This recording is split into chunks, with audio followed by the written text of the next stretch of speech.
큰 은혜가 되시기를 바랍니다. 주일 후 3일 동안 평안하셨습니까? 오늘도 이 예배에 나오신 여러분을 축복합니다. 옆 사람과도 인사하십시다. 오늘도 만나서 반갑습니다. 잘 오셨습니다. 은혜 많이 받으세요. 감사합니다. 고맙습니다. 사랑합니다. 축복합니다.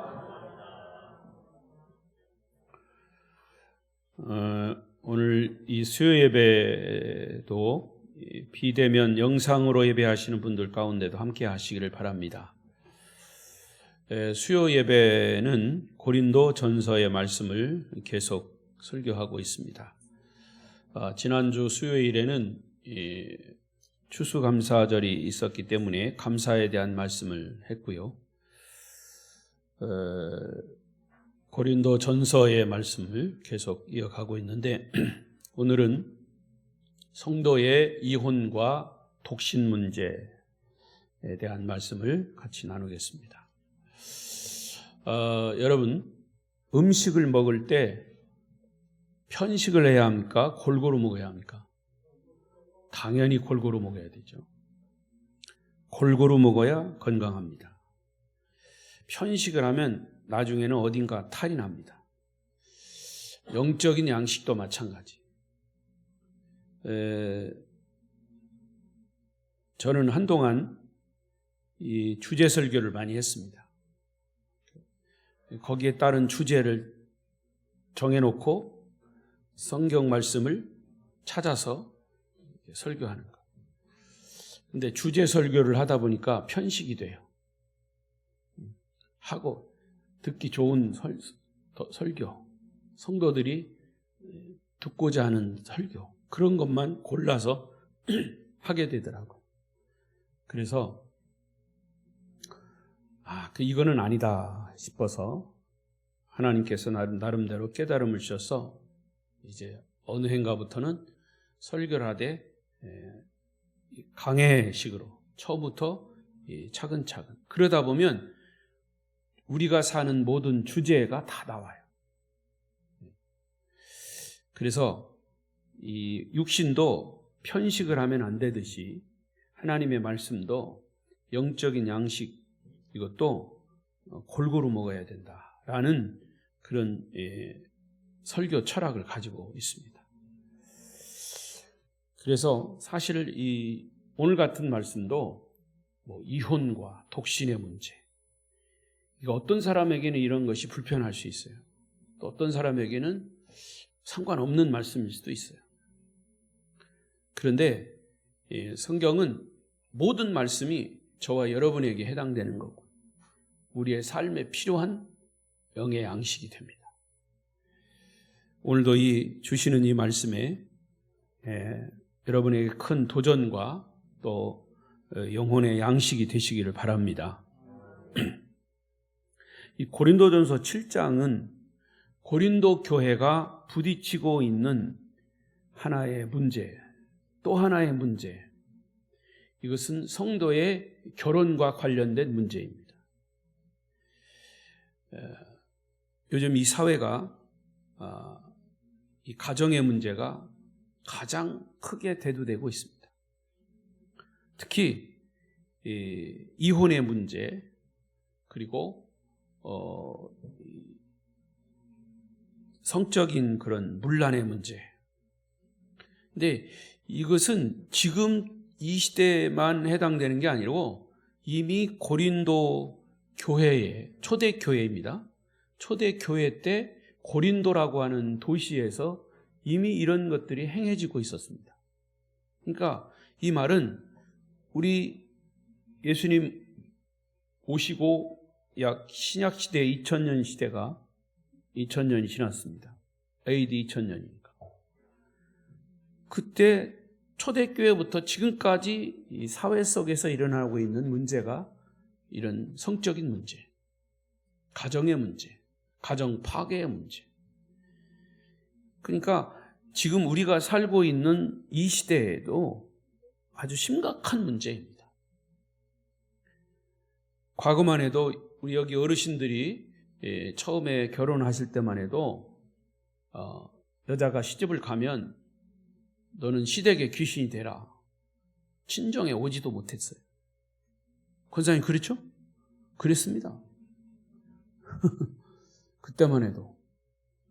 근데 지금 벌써 시대가 100년 지났다고 합시다.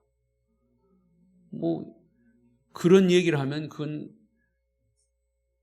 옛날 무슨 전설의 고향에 나오는 얘기 같이 우리 젊은 사람들에게는 해당되지 않는 얘기죠. 그러나 성경은 우리에게 무엇을 말씀하고 있나요? 여러분, 성경은 뭡니까? 구원받은 하나님의 백성들의 삶의 지침서입니다. 그래서 이 나라의 헌법이 이 나라의 질서를 유지시키기 위한 하나의 마지막 보루이지만 그 헌법조차도 이 사람의 어떤 관계를 가정을 파괴시킨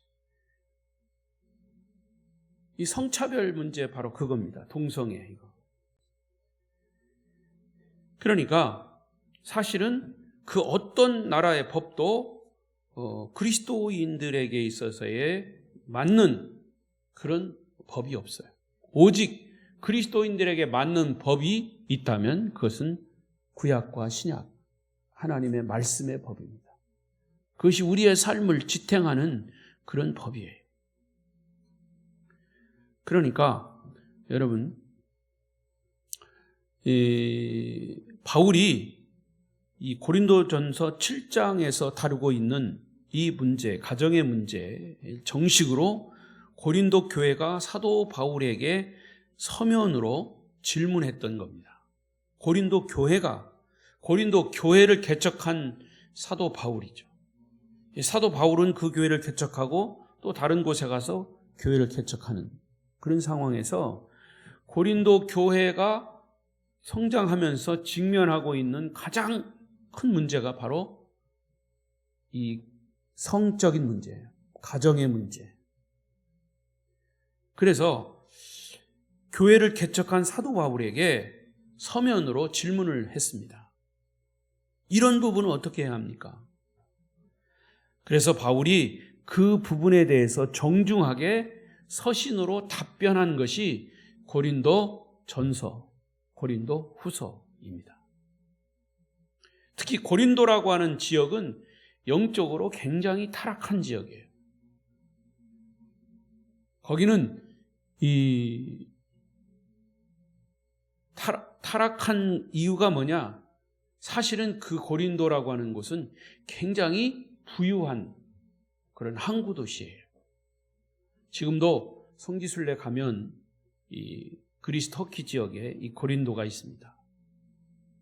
거기는 이제 옛날처럼 그렇진 않지만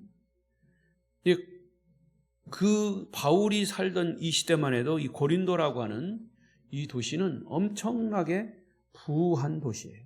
부자들이 많은 도. 여러분 고린도 전서를 읽다 보면 그런 것들이 다 드러나죠.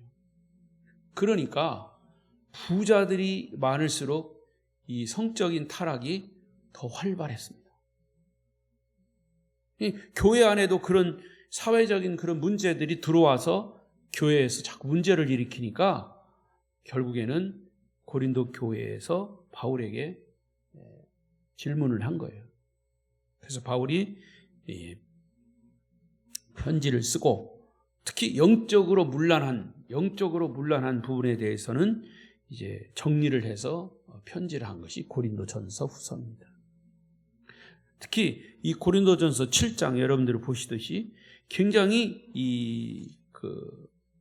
많은 1절부터 40절까지의 많은 분량을 차지하고 있습니다. 여기에 부부의 성적인 문제, 또 이혼의 문제, 또 독신의 문제 이런 것들을 다루고 있습니다.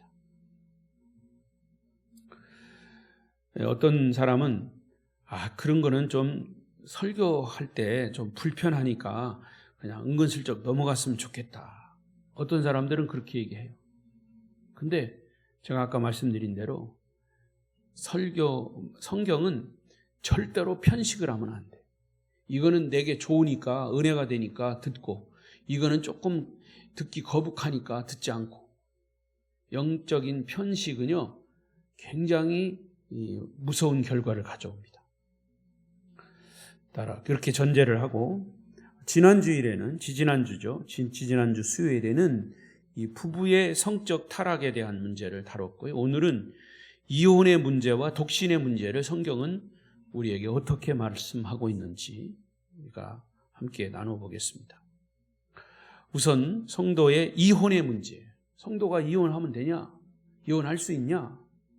여러분, 아까도 말씀드린 대로 5, 60년 전만 해도 이혼, 지금도 사실은 그렇습니다만은, 그러나 지금은 보통 이혼 있을 수 있어요.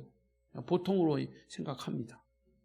그런데 이 성경에서 말하는 이혼의 문제는 어떻게 다루고 있는가? 그게 오늘 본문의 10절부터 16절까지 있습니다.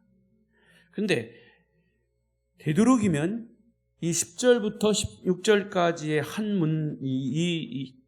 긴 절수를 한 문장으로 딱 요약한다면, 할 수만 있으면 이혼을 하지 말라는 겁니다. 자, 10절, 11절 읽어보십시다. 10절, 11절 시작. 결혼한 자들에게 내가 명하노니, 가로 열고, 명하는 자는 내가 아니요 주시라, 가로 닫고, 여자는 남편에게서 갈라서지 말고, 만일 갈라섰으면 그대로 지내든지 다시 그 남편과 화합하든지 하라. 남편도 아내를 버리지 말라. 10절에도 괄호가 있고 11절에도 괄호가 있어요. 결혼한 자들에게 내가 명령한다. 그런데 괄호 열고, 명하는 자는 내가 아니요. 여기서 나는 누굽니까? 사도 바울이에요. 바울 자신이 아니고 하나님이, 주님이 명령하신다. 뭐라고?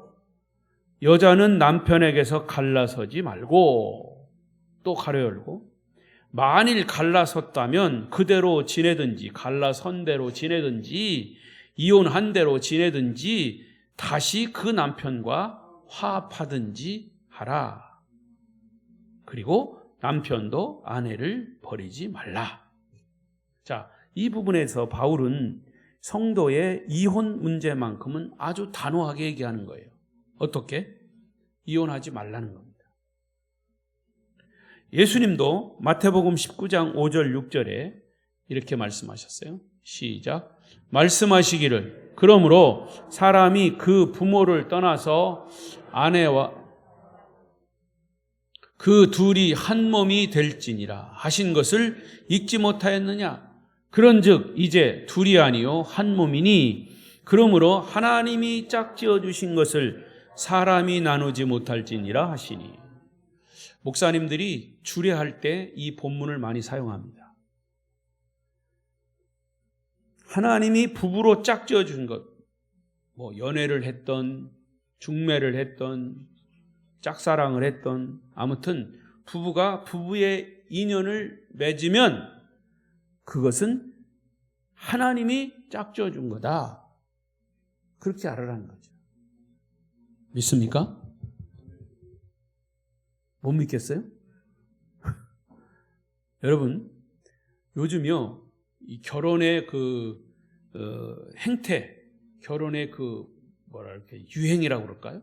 이런 것을 가만히 보면 주례 없이 결혼을 합니다. 여러분 잘 들으세요. 아직 결혼을 할 자녀들이 있으면 잘 들으세요. 사실은 결혼은 어디서부터 시작됐냐면 에덴에서부터 시작됐어요. 에덴 동산에서. 하나님이 아담을 창조하시고 혼자 사는 것이, 독초하는 것이 보기 안 좋아서 아담을 잠재우시고 아담의 갈비뼈를 뽑아서 해와를 만드셨어요. 그리고 아담이 있을 때 하나님이 주례자로 해와를 데려다가 창조하셔서 주례하셨어요. 그러면서 둘이 한 몸이 될지라.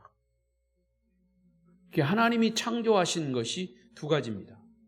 하나는 가정 공동체.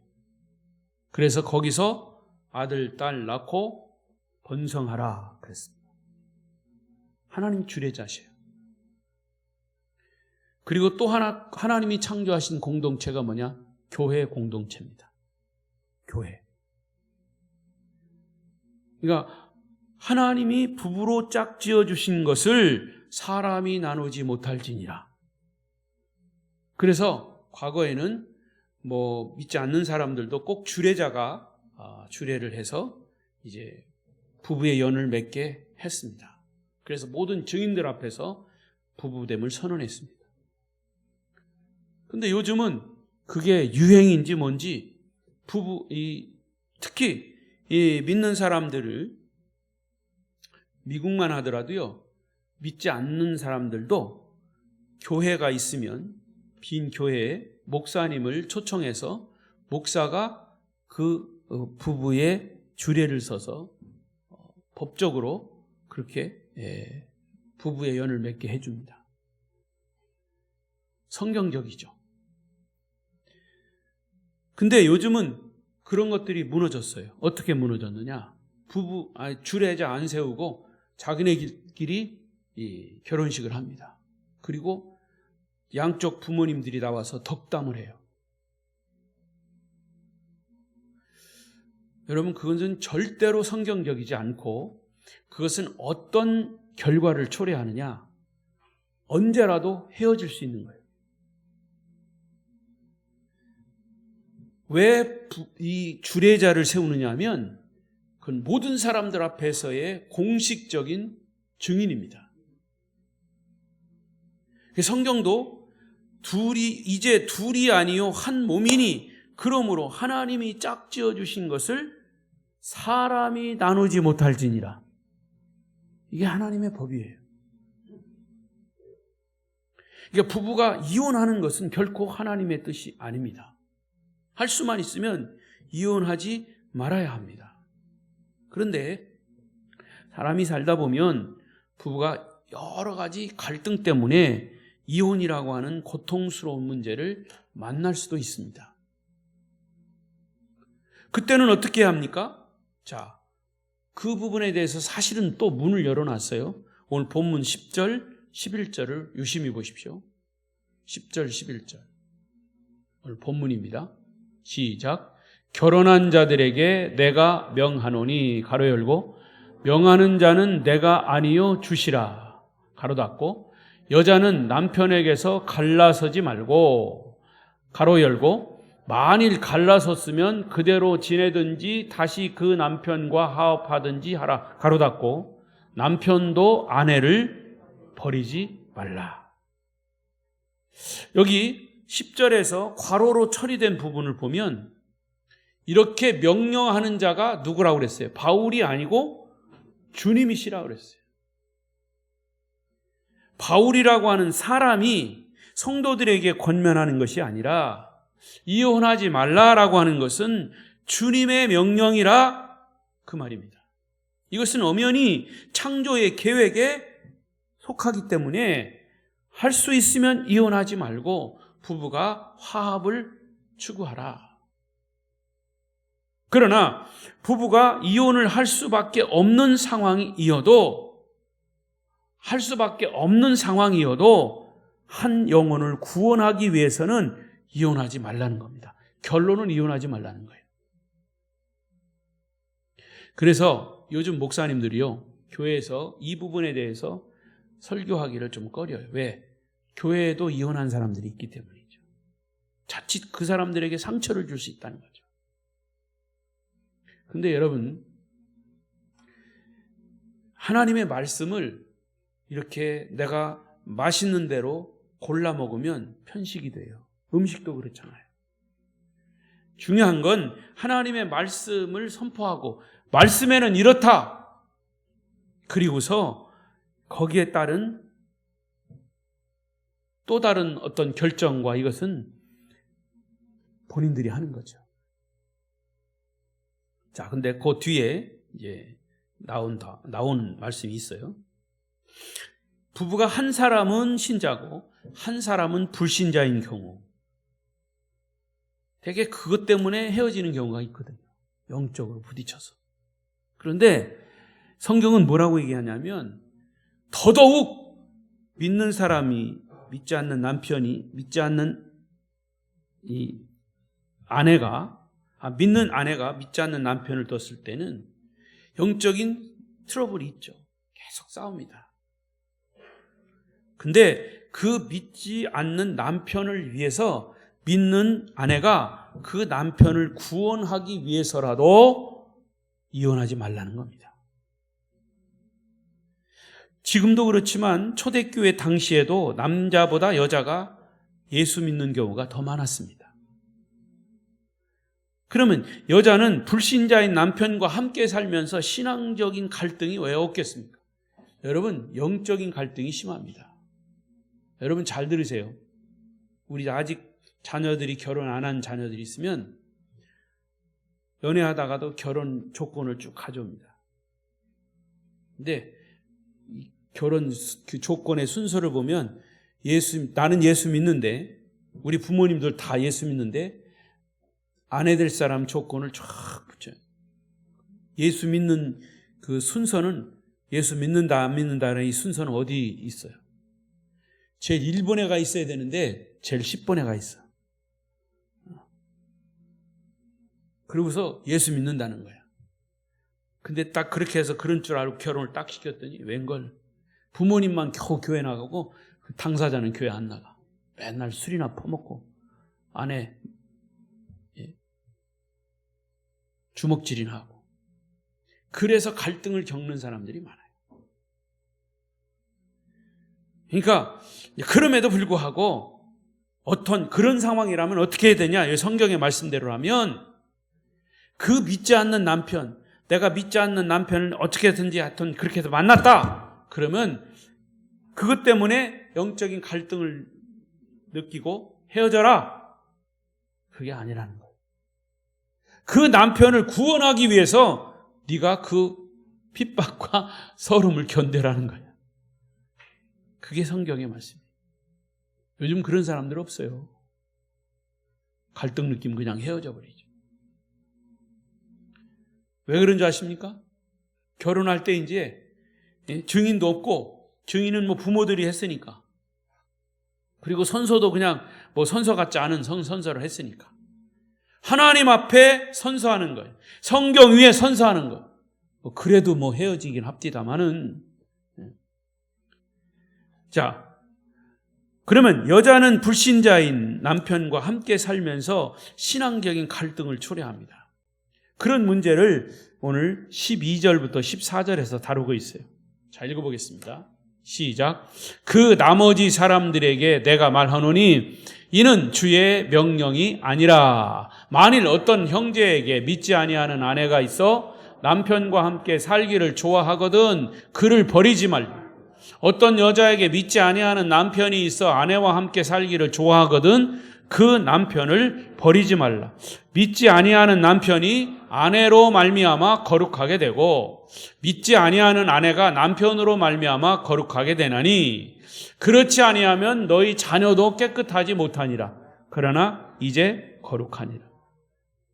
한쪽이 불신자면 어떤 쪽이든 간에 한쪽은 신자고 한쪽은 불신자면 불신자 따라서 불신자가 되지 말고 불신자 따라서 이혼하지 말고 신자 쪽으로 신자 쪽으로 어쨌든 그 불신자를 남편이 됐든 아내가 됐든 신자로 만들도록 하라는 거예요. 그래서 이혼하지 말라는 거예요. 힘들죠, 여러분? 되게 믿지 않는 쪽으로 휩쓸리죠. 믿는 쪽으로 휩쓸리는 경우는 없어요. 근데 참 하나님의 은혜로 믿는 쪽으로 딸려온 사람들, 그게 남자가 됐든 아내가 됐든 그게 은혜요, 축복입니다. 그렇죠? 해당되는 사람 아멘 크게 하세요. 그러니까 한쪽이 불신자라도 이혼하지 말라는 거예요. 이혼하지 말아야 할 중요한 이유가 14절이에요. 시작. 그렇지 아니하면 너희 자녀도 깨끗하지 못하니라. 그러나 이제 거룩하니라. 결국 그래서 이혼을 하든, 그래서 이 믿는 자와 믿지 않는 가정이 있어가지고 믿지 않는 쪽으로 가면 자녀도 깨끗하지 못하대요. 그러니까 믿지 않는 남편이 믿는 아내로 인해서 거룩하게 되기 때문에, 구원받은 아내 때문에 남편도 구원받아야 하기 때문에, 이 거룩이라고 하는 개념은 문자 그대로 도덕적인 어떤 거룩함, 성결만 의미하는 것이 아닙니다. 믿지 않는 남편이 아내 때문에 예수 믿고 구원받아서 거룩한 성도가 될 수 있다는 그런 뜻입니다. 그 반대의 경우도 있죠. 자, 오늘 16절 또 보세요. 16절 시작. 아내된 자여 내가 남편을 구원할는지 어찌할 수 있으며, 남편된 자여 내가 내 아내를 구원할는지 어찌할 수 있으리. 믿지 않는 아내가 믿는 남편 때문에 예수 믿고 구원받아 거룩한 성도가 될 수 있기 때문에 이혼하지 말라는 거예요. 믿는 아내는 믿지 않는 남편과 살면서 평생 고통을 당하면서 살아야 할 가치가 있는가? 그래서 교회에서 그런 목사님들은 상담을 많이 받아요. 믿지 않는 아내, 믿지 않는 남편. 그래서 남편이 믿으면 믿지 않는 아내 때문에 힘들어하고, 믿는 아내와 믿지 않는 남편 때문에 아내가 힘들어. 그러니까 평생 고통을 당하면서 살아야 합니까? 이런 상담을 받아요. 이에 대한 대답을 성 어거스틴이 이렇게 했어요. 하나님께서는 내가 이 땅에 사는 유일한 생존자라 할지라도, 이 땅에 아무도 없고 나 혼자 있더라도 기꺼이 나를 구원하시기 위해서 예수를 이 땅에 구원자로 보내셨을 것이다. 그리고 그 예수님을 기꺼이 나 혼자만을 위해서 십자가에 달려 돌아가게 하셨을 것이다. 아멘. 그렇습니다. 여러분, 믿지 않는 많은 사람들이 있고 많은 믿는 사람들이 있지만, 중요한 것은, 나에게 중요한 것은 많은 믿는 사람이 중요한 게 아니라 내가 하나님 앞에 구원받느냐, 내가 사랑하는 아내 혹은 남편이 구원받느냐, 더더욱이 거기서 난 자녀들이 하나님 앞에 구원받느냐, 이게 중요하다는 거예요. 이 지구상에 70억 인구가 69억이 다 없어지고 나 혼자 이 땅에 있어도 죄인으로 있다면 예수님은 나 혼자 때문에라도 이 땅에 당신의 아들 예수를 보내셔서 십자가에 달려 죽게 하셨고 부활하게 하셨을 것이다. 할렐루야. 천하보다도 귀한 영혼인 내 남편 혹은 내 아내가 나를 통해서 구원받을 가능성이 있다면 그 한 사람을 위해서 평생을 고통 속에 사는 것은 희생이지만 엄청난 가치가 있는 것이다. 엄청난 희생이지만 그거보다 더 큰 엄청난 가치가 있는 것이다. 요즘처럼 고통을 견디기 어려운 시대에 아마 이런 얘기는 굉장히 잔인한 얘기일 수 있어요. 이것은 목사의 설교, 목사의 말이 아니라 성경의 가르침이에요. 그래서 오죽하면 사도 바울이 쓰면서 이거 가로 열고 이것 내 말이 아니야, 이것은 하나님 말씀이야, 가로 닫고. 왜? 고린도 교회 신자들이 심각하니까, 그런 부분에 대해서. 배우자가 할 수만 있으면 남편과 아내의 구원을 위해서 이혼하지 말라는 겁니다. 배우자가 불신자라도 언젠가는 구원받을 가능성을 놓고 기도하고 그런 가능성이 있기 때문이에요. 자, 그렇다면 한 가지 또, 양쪽 모두가 불신자인 남편과 아내가 서로 이혼하자고 할 때 어떻게 해야 하느냐? 성경이 답하고 있어요. 15절 시작. 혹 믿지 아니하는 자가 갈리거든 갈리게 하라. 형제나 자매나 이런 일에 구애될 것이 없느니라. 그러나 하나님은 화평 중에서 너희를 부르셨느니라. 보세요. 믿지 않는 불신자 부부, 양쪽이 다 믿지 않아. 어떤 사람이 주장했던, 남편이 했던, 아내가 했던, 야 우리 이혼하자, 우리 도저히 못 살겠다, 그러 할 때는 어떻게 하라고 그랬어요? 갈라서라는 거죠. 형제와 자매가 이런 일에 구애받을 필요가 없다는 거예요. 믿지 않는 남편이나 믿지 않는 아내가 주도해서 이혼을 했다면 그것에 대해서 죄책감을 가질 필요는 없다. 그런데 여기 조건이 붙었어요. 그 다음. 그러나 조건이 붙었어요.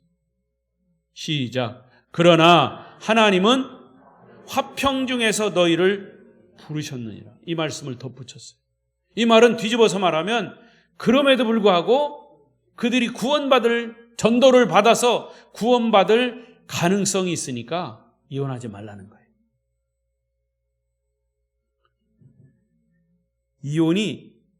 이혼의 문제에 대한 사도 바울의 대답이고 성경의 대답입니다.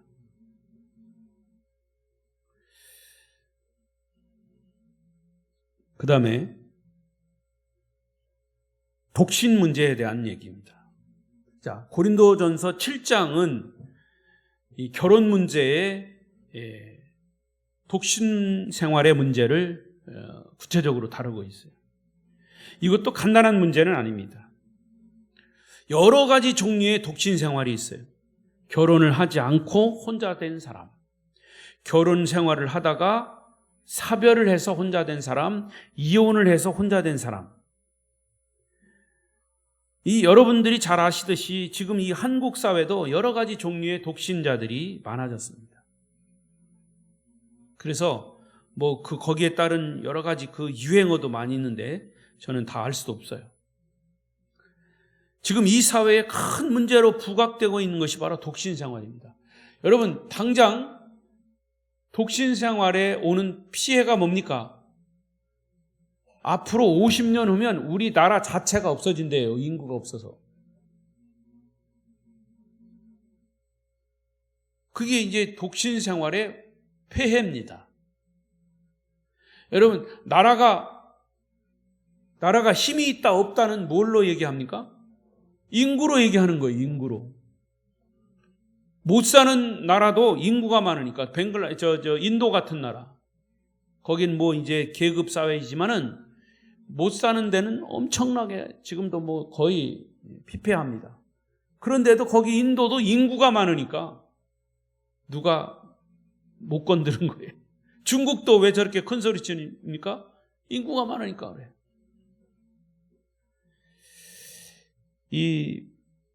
특히 차지하고 독신 생활의 문제는 오늘 8절 9절에서 9절과 또 17절 38절까지 아주 길게 다루고 있어요. 우선 8절 9절을 보십시다.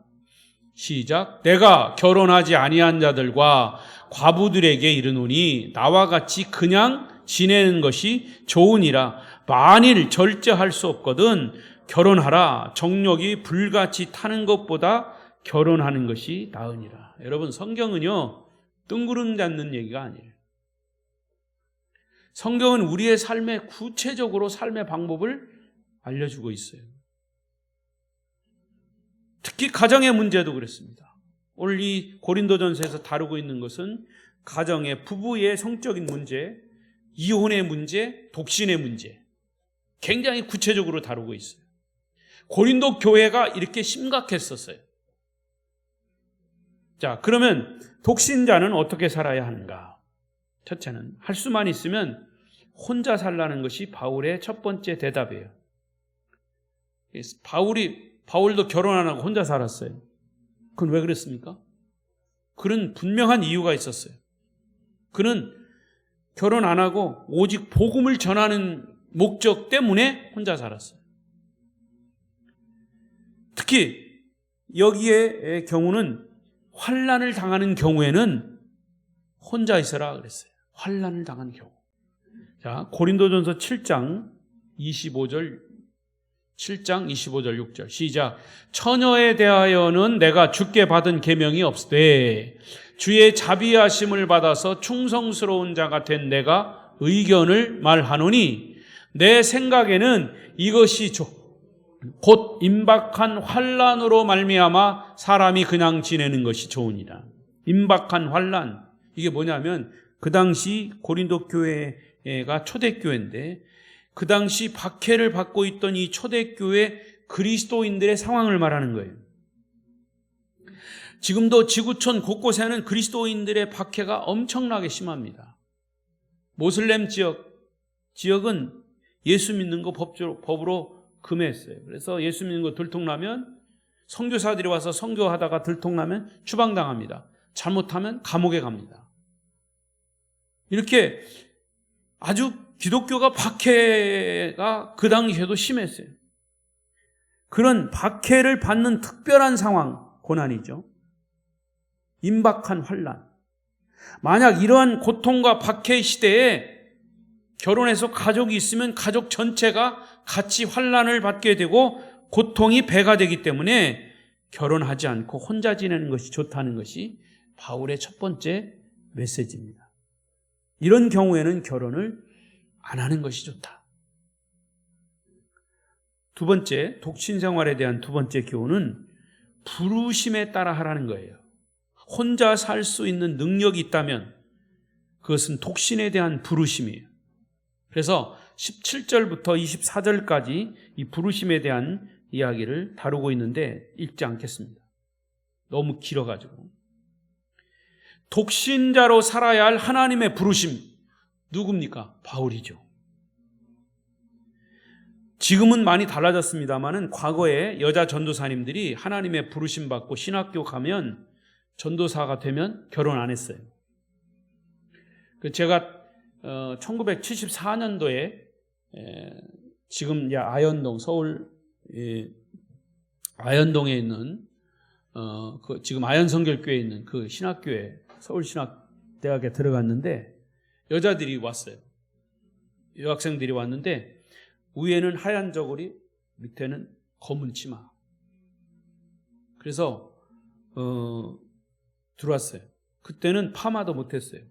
얼굴 이렇게 머리 파마도 못하고 틀림없이 여전사님들이 졸업하면 여전도사로 나가잖아요. 그럼 결혼 안 합니다. 결혼한 사람들의 여전사님들을 받아주지도 않았어요. 1974년도에. 그러니까 그건 나름대로 이 사명을 받고 온 거예요. 목회자로서의 소명을 받고 결혼하지 않고 혼자 살면서 사명을 감당하는 거죠. 지금은 그런 거 거의 많이 없어졌습니다. 그래서 여자 전도사님으로 혼자 살면서 평생 헌신하고 이제 은퇴하신 분들만 가족도 없고 갈 데도 없고 하니까 이 대전의 성락원이라고 하는 곳에 이 건물을 교단에서 지고 그분들을 돌아가실 때까지 거기서 모시는. 그러니까 이런 분들은 혼자 사는 은사를 받은 거예요. 사명이 있는 거죠. 이게 어떤 사람은 결혼하고 살도록 부르심을 받았고 어떤 사람은 결혼하지 않고 살도록 하나님의 부르심을 받았다는 거죠. 자, 오늘 20절, 24절도 보세요. 시작. 각 사람은 부르심을 받은 그 부르심 그대로 지내라. 형제들아, 너희는 각각 부르심을 받은 그대로 하나님과 함께 거하라. 그리고 이제 독신에 대한 세 번째 교훈은 본문 9절을 보십시다. 9절 시작. 만일 절제할 수 없거든 결혼하라. 정욕이 불같이 타는 것보다 결혼하는 것이 나으니라. 이게 정욕이 불같이 타는 사람, 성적인 범죄의 가능성이 있기 때문에 결혼하라는 거예요. 그런 사람은 빨리 결혼하고 가정에서 행복을 찾으라는 거죠. 여러분, 이런 구체적인 말씀을 보면 거듭 얘기하지만 성경은 어떤 뜬구름 잡는 얘기가 아니라 우리의 삶에 그리스도인으로서의 살아가야 할 그런 지침서가 아주 디테일 구체적으로 나온 거죠. 우리 가정의 복된 삶이 얼마나 추상적이지 않고 실제적으로 가르치는지 오늘 본문을 보면 알 수가 있습니다. 자, 그런데 또 하나, 이 독신자가 재혼을 하려면 어떻게 해야 되느냐? 주 안에서 하라 그랬어요. 처음 결혼할 때도 마찬가지지만 결혼했다가 사별을 했든지 그래서 재혼을 하든지 혹은 독신이 되어 다시 재혼을 하게 되는 경우 주 안에서 하라 그랬어요. 39절을 보십시다. 39절 시작. 아내는 그 남편이 살아있는 동안 매여 있다가 남편이 죽으면 자유로워 자기 뜻대로 시집갈 것이나 주 안에서만 할 것입니다. 주 안에서. 남편이 먼저 세상을 떠났다고 해서 마음대로 살아도 좋다 하는 그런 말이 아니에요. 거기에 그물을 쳐놨어요. In Christ, 주 안에서. 재혼을 한 경우에도 반드시 주 안에서. 어느 통계에 보니까 이혼한 사람이 다시 재혼했다가 그 재혼이 깨질 확률이 한국이나 미국이나 약 70%, 80%라는 거예요. 10이면 7, 8은 재혼했다가 또다시 깨진다는 거예요. 그러니까 이 재혼도 준비 없이 하면 안 된다는 말이죠. 만약에 한다면 주 안에서 하라는 거죠. 그래서 이 그리스도인 성도들이 재혼을 기도하면서 정말 하나님이 재혼하라는 그런 부르심을 확신할 때 하라는 거죠. 마지막 5번째, 이 독신자는 만약에 재혼을 하든지 계속 혼자 살든지 중요한 것은 그런 결심을 하게 된 동기가 뭐냐? 그 동기를 잘 봐야 하는 거죠. 그 동기는 주님을 섬기기 위한 것이어야 한다. 주님을 섬기기 위한 것. 자기 스스로 범죄의 가능성을 줄이고 자기 삶의 에너지, 행복의 에너지로 주님 안에서 주님을 섬겨야 한다는 동기가 있어야 한다. 35절을 보십시오. 시작. 내가 이것을 말함은 너희의 유익을 위함이요 너희에게 올무를 놓으려 함이 아니니 오직 너희로 하여금 이치에 합당하게 하여 흐트러짐이 없이 주를 섬기게 하려 함이라. 그래서 너희는 먹든지 마시든지 무엇을 하든지 하나님의 영광을 위하여 하라. 이것이 말씀의 결론이에요. 어떤 사람은 결혼해서 주님을 잘 섬길 수 있다면 결혼하는 것이 좋고, 어떤 사람은 독신으로 있는 것이 주님을 더 잘 섬길 수 있다면 독신으로 있는 것이 좋고, 중요한 것은 주님을 잘 섬기는 것이 결혼의 궁극적인 목적이어야 한다는 말입니다. 만약에 부부가 한 사람은 믿고 한 사람은 믿지 않는다면, 그래서 영적으로 갈등이 생겨서 헤어져야 한다. 그게 아니고, 만약에 믿는 아내가 믿지 않는 남편의 영혼 구원을 위해서 갈등이 있어도 힘이 들어도 그 남편의 영혼 구원을 위해서는 그 이혼을 하지 말고 그 결혼을 유지하면서 그 고통을 감내해라 그 말이에요. 그러면 하나님께서 그 마음을 움직이셔서 그도 구원에 이르게 하신다는 거죠. 결혼을 하느냐 하지 않느냐보다 더 중요한 문제는 그리스도인들의 독신과 재혼 문제는 무엇이 주님을 잘 섬기고 있느냐, 무엇이 주님을 잘 섬길 수 있느냐, 무엇이 하나님의 영광을 나타내는 것이냐, 이것이 핵심이어야 한다.